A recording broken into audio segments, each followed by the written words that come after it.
Praise the lord. నా పేరు tea లక్ష్య. ఈ రోజు నేను 61 ఎపిసోడ్స్ నుంచి 70 ఎపిసోడ్స్ వరకు నేను డివోషన్ చెప్పబోతున్నాను.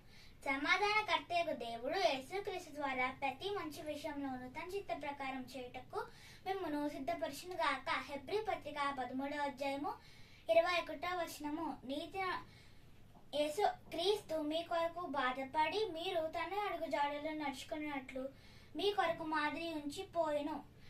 1 పేతురు 2వ అధ్యాయము 21వ వచనము. పరిశుద్ధత కలుగుటకై మీ అవయవములను నీతికి దాసులుగా అప్పగించుకొనుడి.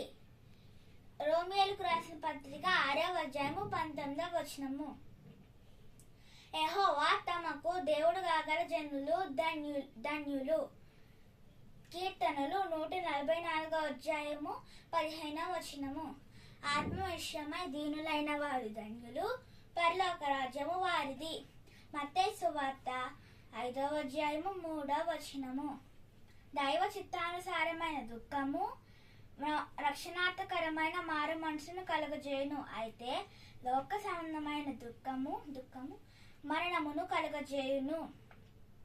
2వ కొరింథీ 7వ అధ్యాయము 10వ వచనము.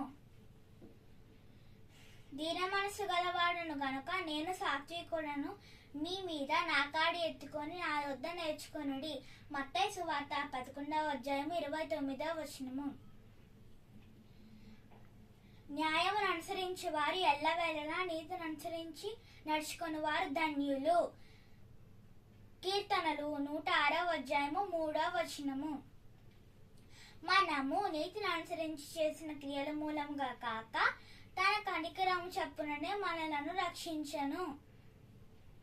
తీతుకు రాసిన పత్రిక 3వ అధ్యాయము 5వ వచనము.